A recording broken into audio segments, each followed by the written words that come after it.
Dear students, welcome to grade smashers. Super 13 practice test series की video number 5 में आप सभी का स्वागत है। और इस वीडियो में मैं क्वेश्चंस लेके आया हूं एल्गोरिदम के ऊपर। एल्गोरिदम भी बोल सकते हो, डा भी बोल देते हो, और कॉम्पिटिटिव एग्जाम्स के पॉइंट ऑफ व्यू से बड़ा ही इंपॉर्टेंट सब्जेक्ट है। तो आज की इस वीडियो में क्वेश्चंस जो है सारे के सारे अगेन आरपीएससी के एग्जाम्स में ऑलरेडी आ चुके हैं। तो आपको पहले तो ये पता लगेगा कि किस तरीके के क्वेश्चंस एक्चुअली एग्जाम में पूछे जाते हैं और उनको कैसे सॉल्व करना है, और साथ ही साथ उनसे रिलेटेड किस तरीके के क्वेश्चंस आगे आने वाले एग्जाम में आ सकते हैं। तो जो स्टूडेंट भी राजस्थान की बेसिक कंप्यूटर इंस्ट्रक्टर या सीनियर कंप्यूटर इंस्ट्रक्टर की तैयारी कर रहे हैं तो उनके लिए ये वीडियो जो है वो बहुत ही हेल्पफुल है। तो गाइज एक और चीज मैं आपको बता दूं कि जो स्टूडेंट भी इस पूरे की अच्छे से तैयारी, मतलब इस पूरे कोर्स को लेना चाहते हैं, फुल कोर्स को लेना चाहते हैं, तो ये लिंक जो है वो आपको यहाँ पे दिया हुआ है। इस लिंक पे जाके परचेज कर सकते हो, या फिर व्हाट्सएप नंबर यहाँ पे गिवन है, उस व्हाट्सएप नंबर पे हमें मैसेज कर सकते हो, या फिर गेट स्मैशर्स ऐप पे जाके भी आप परचेज कर सकते हो। तो सबसे बेस्ट और सबसे कम प्राइस में कोर्स जो है वो गेट स्मैशर्स ही चला रहा है। तो इसीलिए अगर अच्छे से तैयारी करनी है, बिल्कुल क्वालिटेटिव अगर तैयारी करनी है, तो आप हमारा कोर्स जो है वो परचेज कर सकते हो। तो चलिए स्टार्ट करते हैं क्वेश्चन नंबर 1 से। क्वेश्चन नंबर 1 में क्या कह रहा है? चूज अ फॉल्स स्टेटमेंट, मतलब मेरे को गलत स्टेटमेंट को चूज करना है। तो सबसे पहली स्टेटमेंट क्या है? Greedy approach is based on local optimal solution. क्या कह रहा है कि हमारे पास मल्टीपल तरीके के एल्गोरिथम्स होते हैं। जैसे एक है ग्रीडी एल्गोरिथम जो होती है ना, ये ग्रीडी अप्रोच जो होती है वो कह रहा है कि ये होती है लोकल ऑप्टिमल सॉल्यूशन के बेस पे। लोकल का मतलब क्या है कि ये सारे के सारे फिजिबल सॉल्यूशंस के ऊपर कंप्यूटेशन नहीं करती, ये सिर्फ लोकली। मतलब एग्जांपल के तौर पे जैसे बीटेक जो है वो 4 साल की है, अगर आप पहले साल में टॉप कर गए, लेट्स सपोज आपने पहले साल में टॉप किया, तो ग्रीडी अप्रोच क्या कहेगी कि आप ओवरऑल बीटेक में, ओवरऑल अपनी डिग्री में टॉप करोगे। बट ऐसा कोई जरूरी तो नहीं है ना, हो सकता है सेकंड ईयर में जाके या थर्ड ईयर में जाके थोड़ी हवा आ गई और आप 2-4 सप्लियां ले आए, पॉसिबिलिटी है, हो जाती है। तो इसीलिए ये लोकल ऑप्टिमल का मतलब है कि ये कुछ फिजिबल सॉल्यूशन पे ही वर्क करती है, सारे सॉल्यूशंस के ऊपर, सारे के सारे पॉसिबल आउटकम्स के ऊपर काम नहीं करती। बिल्कुल ठीक है जी। कौन करती है फिर? डायनामिक प्रोग्रामिंग करती है। तो डायनामिक प्रोग्रामिंग जो है वो सारे के सारे पॉसिबल सॉल्यूशंस के ऊपर वर्क करती है, फिर उसमें से सबसे बढ़िया सॉल्यूशन होगा वो आपको देगी। तो ये स्टेटमेंट जो है आप कह सकते हो एक तरह से ट्रू है। ठीक है। Greedy approach is faster than dynamic. Obviously faster तो फिर होएगी, जल्दी से आंसर दे रही है। इसने सारे सॉल्यूशंस को जज नहीं किया, इसने कुछ सॉल्यूशन पे काम करके आंसर दे दिया, तो फटाफट से आंसर देगी। तो डायनामिक प्रोग्रामिंग जो है वो आंसर ऑब्वियसली थोड़ा लेट देगी, मतलब कंपैरेटिवली, ऐसा नहीं कि बहुत सालों लगा देगी, मतलब थोड़ा सा डिफरेंस तो रहता ही है। तो ये भी ट्रू होगी। Greedy approach examine all the feasible solution, ये बिल्कुल गलत है, हमें यहां पे फॉल्स ही फाइंड आउट करनी है। तो greedy approach examine all the feasible, गलत। डायनामिक प्रोग्रामिंग जो है वो करती है। तो ये जो है वो अगर डायनामिक होता तब आप ट्रू कह सकते थे। MST Prim's algorithm is based on greedy. MST क्या होता है? आपका मिनिमम स्पैनिंग ट्री, उसके अंदर प्रिम्स होता है और आपका एक क्रुसिबल होता है, 2 एल्गोरिथम्स होते हैं और ये दोनों ही ग्रीडी अप्रोच के ऊपर बेस्ड है। यस, ये ग्रीडी एल्गोरिथम के ऊपर बेस्ड है। तो ये भी क्या हो गई? एक तरह से ट्रू स्टेटमेंट होगी। तो आपको इनमें से ट्रू और फॉल्स इस तरीके से थ्योरी में पूछ लेते हैं। ठीक है। दूसरा, ये बड़ा इंपॉर्टेंट क्वेश्चन है जी, one of the most important question है।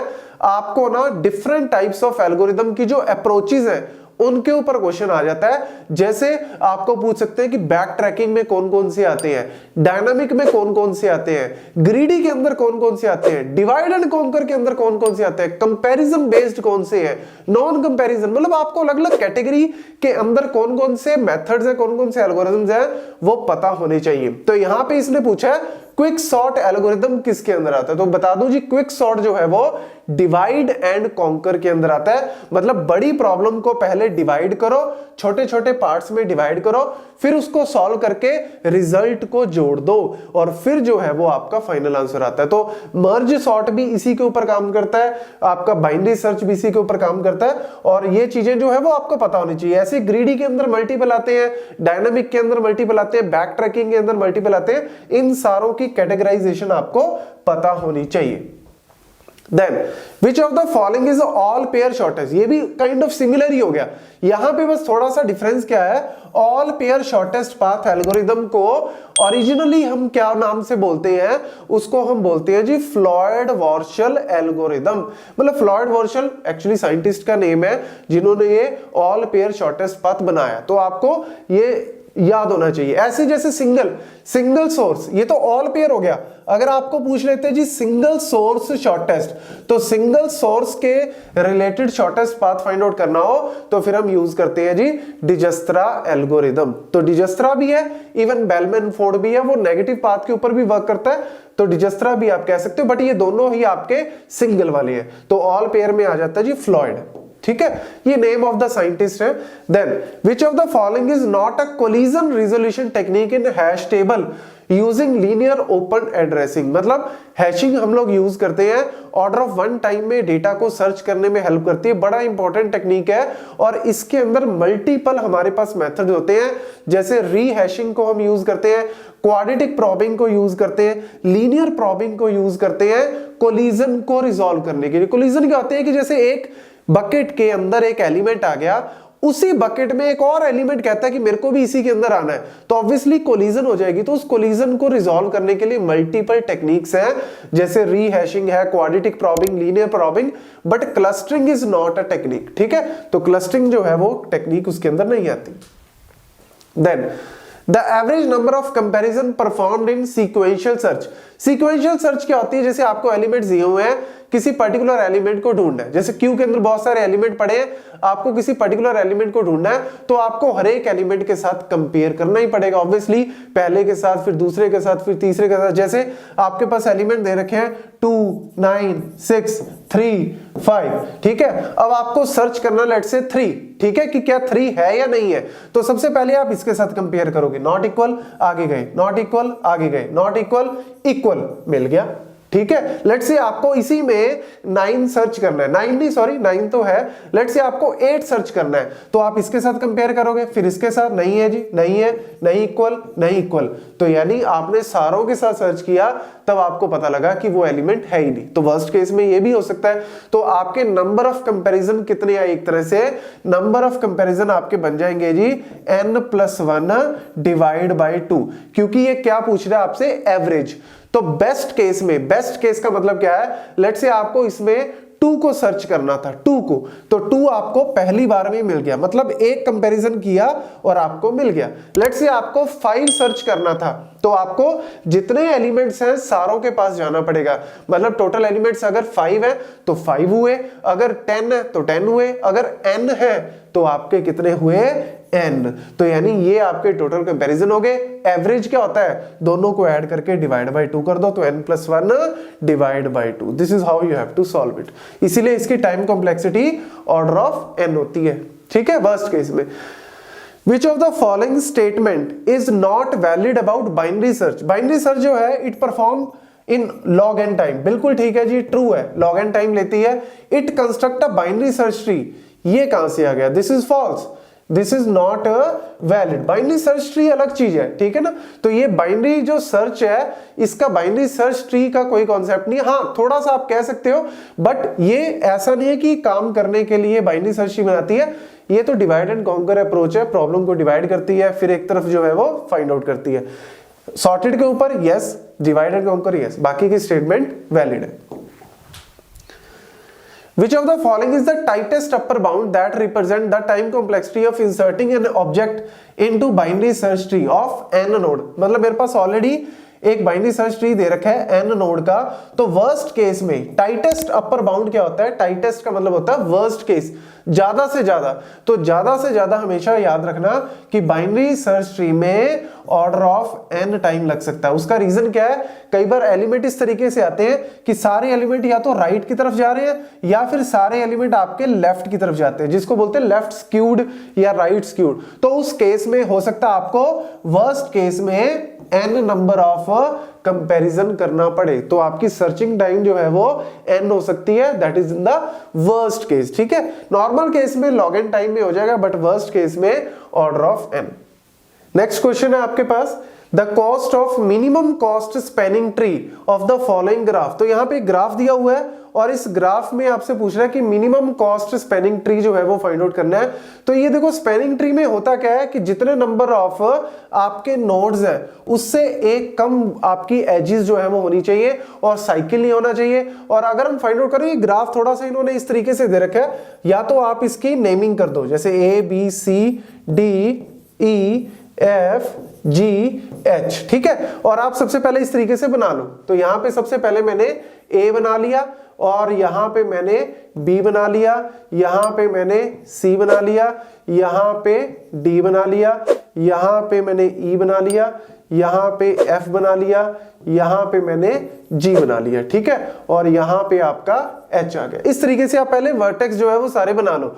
वर्टेक्स बनाने के बाद मिनिमम एजेस जो है वो उठाते रहो एक एक करके। तो सबसे मिनिमम कौन सी है, पहले 7 वाली, वो उठा ली।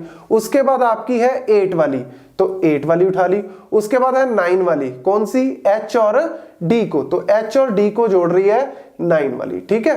तो इस तरीके से बन गया, ये F और E को जोड़ रही है, ये A और B को, ठीक है। 9 के बाद 10 जो है वो A और H को जोड़ रही है, तो 10 वाली आ गई।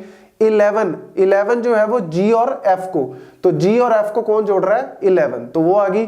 12 C और D को जोड़ रही है, तो 12 जो है वो आपकी यहां पे आ गई। 13 B और D को, तो B और D को जोड़ोगे ना, अगर लेट्स सपोज अगर आप इन दोनों को जोड़ते हो तो ये एक साइकिल बन जाएगा, तो यानी हम 13 वाली नहीं सिलेक्ट कर सकते। 14 जोड़ोगे मतलब B और C को, तब भी साइकिल बनेगा। 15 अगर B और H को जोड़ोगे तब भी साइकिल बनेगा। तो इसके बाद आपके पास बचती है फिर 16 D और F, तो D और F को जोड़ दो जी और 16 आपके पास बन गया। तो आई होप कि ये सारा जो है वो कंप्लीट हो चुका है। ये देखो सारा कनेक्टेड भी हो चुका है, सारा का सारा कनेक्टेड है, बस इन सारी वैल्यूज को आप ऐड कर दो। तो इन सारी वैल्यूज को आप ऐड करोगे तो आपका 73 आंसर जो है वो बन जाएगा। तो टोटल कर लोगे तो 73।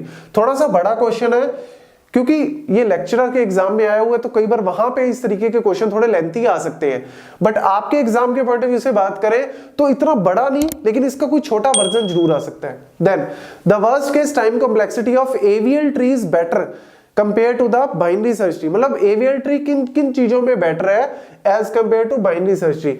बाइनरी सर्च ट्री वैसे तो बड़ी है, लेकिन वर्स्ट केस में ये ऑर्डर ऑफ n टाइम कर देता है, चाहे सर्चिंग की बात कर लो, चाहे आप इंसर्शन की बात कर लो, चाहे डिलीशन की। AVL ट्री बड़ा अच्छा है। AVL ट्री कहता है कि जितना मर्जी कर लो आपकी हाइट जो है वो log n से ज्यादा जाएगी नहीं।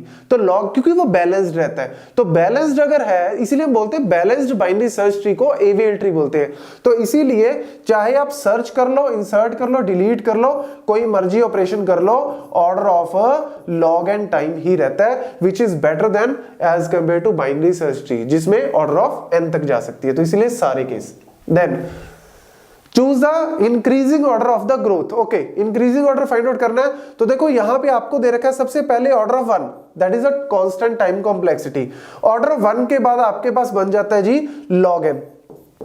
log n जो है वो इससे बड़ी टाइम कॉम्प्लेक्सिटी है, क्योंकि इसमें आपके लॉगरिथम सीरीज आ गई। यहां पे कांस्टेंट है, तो चाहे 1 दिया हो, 1000, लाख, करोड़, जो मर्जी है वो कांस्टेंट ही। उसके बाद आ गया आपका जी ऑर्डर ऑफ n, ठीक है, n आ गया। n के बाद आपका जो बड़ा होता है, n के साथ इसने मल्टीप्लाई कर दिया log n को, तो फिर नेक्स्ट जो है वो n log n आ जाएगी। n log n के बाद आपकी जो है वो स्क्वायर वाली n स्क्वायर आ गई यहां पे, ठीक है, पॉलिनोमियल बन गया। पॉलिनोमियल के बाद एक्सपोनेंशियल आ जाती है, that is 2 raised to power n, it is a exponential series. तो ये आपका जो है वो 3, ठीक है, order 1 log n n log n, हाँ ये बिल्कुल ठीक बैठेगा। तो ये आपका जो है वो इस तरीके से इंक्रीजिंग ऑर्डर में आप लिख सकते हो। देन उसी तरीके का एक और क्वेश्चन भी आया हुआ, हाँ ये क्वेश्चन थोड़ा छोटा है तो इस टाइप का क्वेश्चन जरूर आ सकता है, तो इसको ध्यान से करना। मैं यहां पे बना देता हूं। सबसे पहले ए और बी में से आपको, मतलब ए और बी के बीच में जो है वो ये वाली एज सिलेक्ट कर लो। फिर बी और ई में आपकी एज जो है वो 3 वाली है। उसके बाद 4 ए और सी के बीच में, आपकी एज जो है वो 4 वाली, मतलब सबसे पहले ये वाली एज ले ली। ये वाली एज लेने के बाद मैं कलर यहां पे चेंज कर देता हूं तो आपको थोड़ा आइडिया हो जाएगा। सबसे पहले ये वाली एज सिलेक्ट कर ली, उसके बाद ये वाली एज सिलेक्ट कर ली, ठीक है। उसके बाद आपकी 4 वाली एज आ गई। अब देखो यहां पे 4 के बाद 5 वाली, अगर आप 5 वाली एज सिलेक्ट करते हो तो यहां पे साइकिल बन जाएगा। अगर आप ये एज सिलेक्ट करते हो साइकिल बन जाएगा, तो 5 नहीं लेनी, तो 6 वाली ले लो। लो जी, सारा कनेक्टेड भी बन गया, स्पैनिंग ट्री बन गया। इन सारों को ऐड कर दो, तो आप ऐड करोगे तो मेरे हिसाब से आंसर जो है वो आपका 15 बन जाएगा, ठीक है। ये देखो 6 और 3 9, 9 और 6 15, ठीक है, बिल्कुल ठीक है। Then the time complexity of Strassman matrix multiplication algorithm is given by, तो यहां पे Strassman मैट्रिक्स मल्टीप्लीकेशन जो है, नॉर्मली मैट्रिक्स मल्टीप्लीकेशन होता है n क्यूब, लेकिन स्ट्रॉसमैन ने एक मेथड बताया, उस मेथड के थ्रू टाइम कॉम्प्लेक्सिटी को रिड्यूस करके ऑर्डर ऑफ n की पावर 2.81 कर दिया। ये याद ही रखना पड़ेगा, डायरेक्ट आप इस वैल्यू को याद ही रख लो तो ज्यादा बढ़िया, ठीक है। लास्ट में आ गया जी यूजिंग द डिवीजन मेथड। हमारे पास दे रखा है k mod n जो है वो हैश फंक्शन हमें दे रखा है, हमें वैल्यू डालनी है 177 एंड 197। तो हमारा जो है वो फॉर्मूला क्या है, k mod m। k की वैल्यू क्या होती है, की, तो k की आपको पहले दे रखी है 177, तो 177 mod m। m क्या होता है, size of the hash table आपको दे रखा है 57। तो ये वैल्यू कैलकुलेट कर लो और आप ये वैल्यू कैलकुलेट कर लो तो आपका आंसर आ जाएगा। अब आपको पता है मोड जो है वो क्या काम करता है, मोड जो है वो रिमाइंडर के ऊपर वर्क करता है। तो 177 मोड 57 करोगे तो 57 इंटू 3 करोगे तो 171 आएगा, तो रिमाइंडर कितना बचा पीछे, 6, ठीक है। और यहाँ पे रिमाइंडर आपका 171 है, तो इसके बाद 26 यहाँ पे बच गया। तो लो जी, ये 6th लोकेशन पे चला जाएगा 177, और 197 जो है वो 26 लोकेशन पे चला जाएगा। So this is how you have to calculate the values, ठीक है। So this is how you have to solve the questions related to the algorithm. Thank you.